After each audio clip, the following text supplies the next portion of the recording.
succès d'Agrinov, c'est la participation du monde agricole qui s'est quand même fortement mobilisé, issu des 3 provinces. Et c'est aussi la participation de toutes les agricultures, la diversité des agricultures qui sont présentes. Et c'est ce partage justement entre ces pratiques qui fait la richesse de ce forum.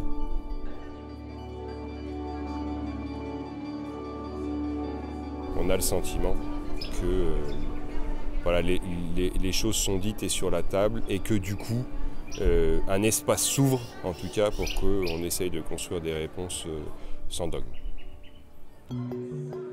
Alors, deuxième chose qui est intéressante avec Agrinov, c'est qu'on s'aperçoit, par rapport notamment à 2014-2015, que l'aspiration à la fois des agriculteurs et à la fois aussi du reste de la société est différente en termes de réponse.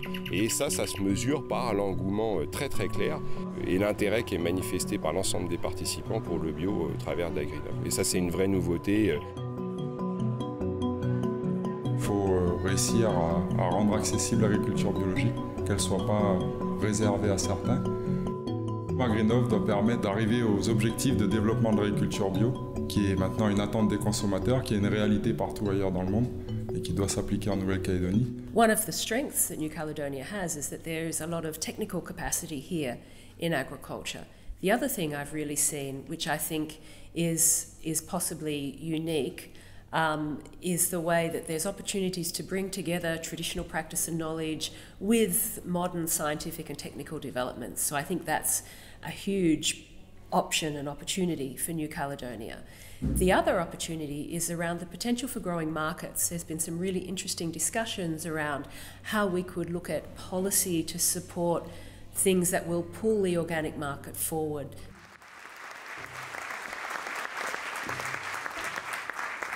Car nous le savons bien, l'avenir de l'agriculture, ici comme ailleurs, passe par une convergence des chemins vers une agriculture durable, soucieuse de l'environnement, capable d'accompagner la transition écologique qui est l'enjeu majeur du siècle. Parce que la souveraineté alimentaire, ce n'est pas que produire plus, c'est également produire mieux. Et là, on s'occupe du mieux aujourd'hui. En fait, on a recherché un compromis entre ce qui serait possible d'atteindre avec les moyens disponibles en Nouvelle-Calédonie et des exigences de sérieux et d'expertise en matière d'évaluation des dossiers des produits phytosanitaires. Et pour cela, il n'y a rien à faire, il faut quand même s'adosser sur une référence. Et donc on propose de s'adosser un maximum sur la référence européenne pour avoir quand même une base solide qui pourrait être étendue pour répondre mieux aux conditions calédoniennes à d'autres produits.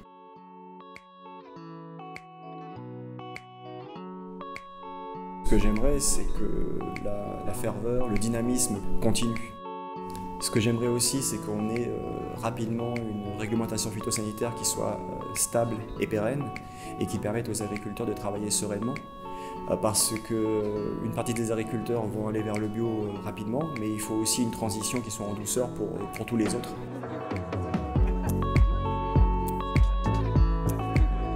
Il y a une ouverture d'esprit sur la possibilité de faire avancer ce dossier de l'agriculture biologique qui laisse présager quand même plus que des volontés, c'est-à-dire des désirs de faire. Reste à l'organiser. Donc mon impression à chaud, c'est qu'on a ouvert un nouveau livre, mais on n'est qu'au début du livre et tout reste à écrire. Et je pense que du coup, il faudra répéter des événements peut-être plus ciblés. Il y a 2 points clés qui me paraissent déterminants pour la réussite de ça. 1, la mobilisation des agriculteurs parce que c'est eux qui sont les premiers à produire, à vendre, etc. Et 2, que les pouvoirs publics fassent leur boulot, c'est-à-dire pas incitatifs dans les orientations qu'ils prennent en termes de décision publique.